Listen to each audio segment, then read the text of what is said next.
Today I'm going to take you guys on a little ride along in my 2005 E53 X5. This car is beginning to show signs of a failing transfer case actuator gear. There is a small actuator motor that engages the four-wheel drive in the transfer case, and it has a small plastic gear that tends to fail around 100,000 miles. So I'm going to take you on a test ride and show you what it looks like. We have the trifecta of the lights. The ABS light, the brake light, and the 4x4 light are all coming on at the same time.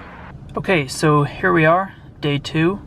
Last night when I was driving the car, I wasn't able to get all of the lights to come on at the same time. So now, as you can see, as I drove the car a bit more, the brake and the ABS light are now on with the 4x4 light. So we have the classic trifecta of lights. As you can see right here is the drive shaft, this is the transfer case, and this part right here is the culprit, the transfer case actuator that is causing our 4x4 ABS and brake lights to come on intermittently. Okay, step 1, remove this plug. We'll use our E7 torque socket to remove the sensor on the side of the actuator.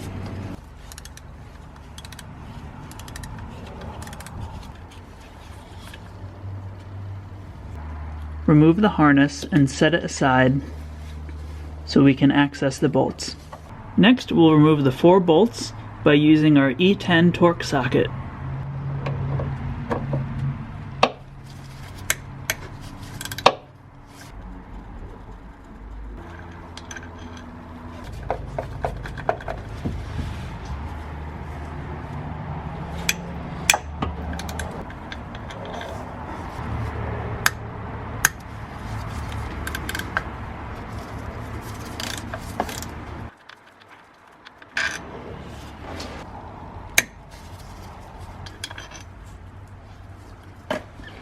Carefully remove the unit in question from the car.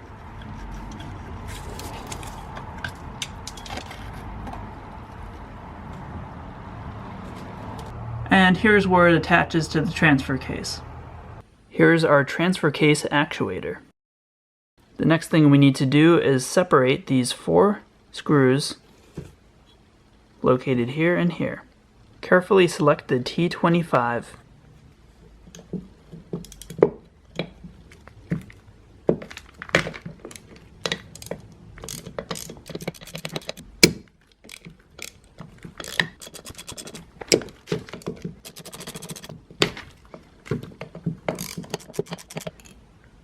We'll use a screwdriver to carefully split the case. As we separate the 2 halves, we want to make sure that we hold on to the plug right here and the other black part of the plug here. That will ensure that the brushes stay in the motor and do not separate.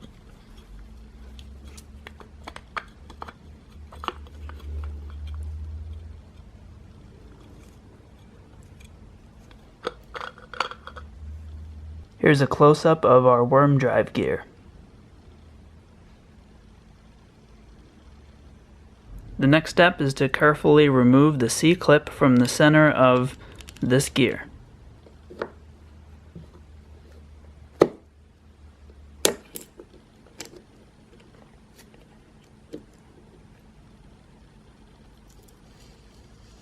Next, we'll pop out this little washer in here.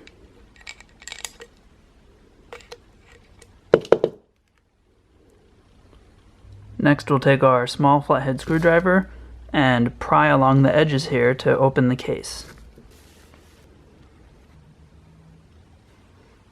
Carefully apply a small layer of lubricant to the corroded areas on the case.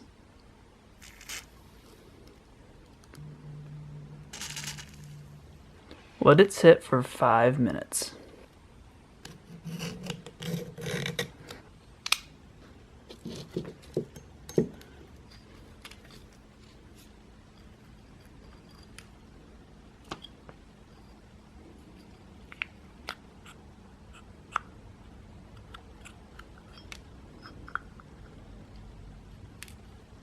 And there we go. Now we've removed the old gear from the case. So here is our old gear. Wow, look at that. As you can see, the worm gear, which is metal, has completely destroyed the teeth on this plastic gear. Here's another angle.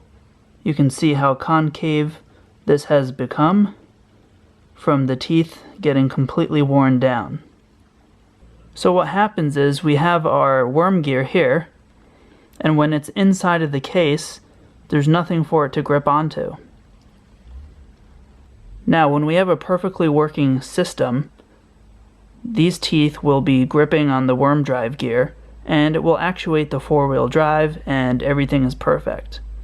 However, once this actuator gear gets to the stripped teeth, there's nothing for it to grip onto and actuate the four-wheel drive. Now when that happens, the 4x4 light comes on, the traction control computer gets confused and that light comes on, the brake light comes on because it thinks something's wrong with the ABS, but really it's just a fault that is caused by the 4x4. So we'll separate the old gear, transfer case motor gear.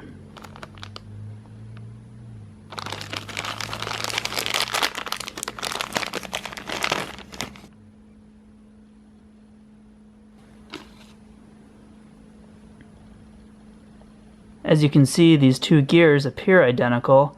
However, our new gear on the right is made with carbon fiber reinforced plastic, so this thing is pretty much indestructible. And here you can see the stripped teeth on the old gear next to the perfect teeth on the new gear.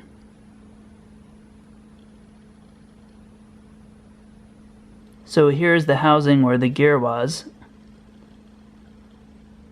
And we want to clean all of that nasty old grease and bits of plastic teeth from the old gear out before we install the new gear.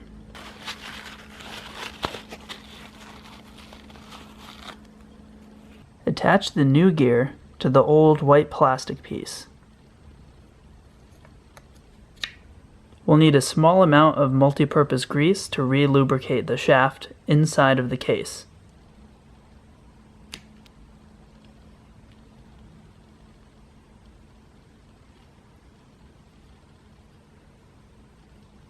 We'll place the gear assembly back into the housing.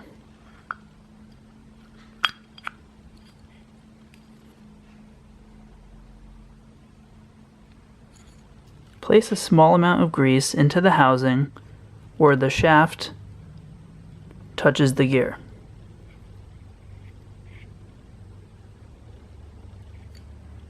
We'll also apply a small amount of grease to the worm drive.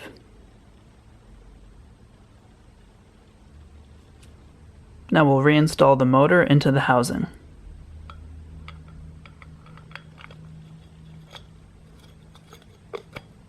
Reinstall our 4 Torx screws.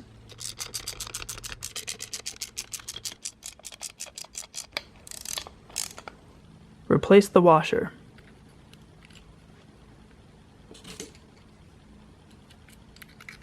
Reinstall our C-clip.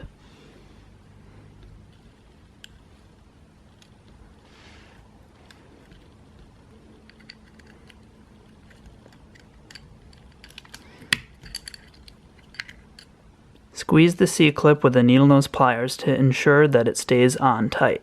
And finally, reinstall the cover for the housing. When reinstalling the cover, it may be necessary to use a hammer and a tap to tap the cover back into place. And our unit is ready to reinstall into the car. Lubricate the corroded bolt holes.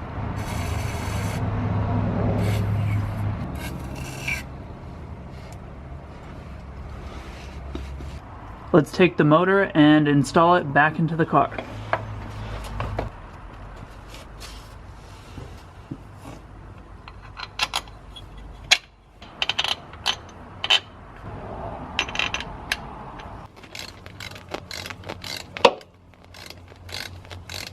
Don't forget to reinstall the small sensor in the side and reconnect the plug.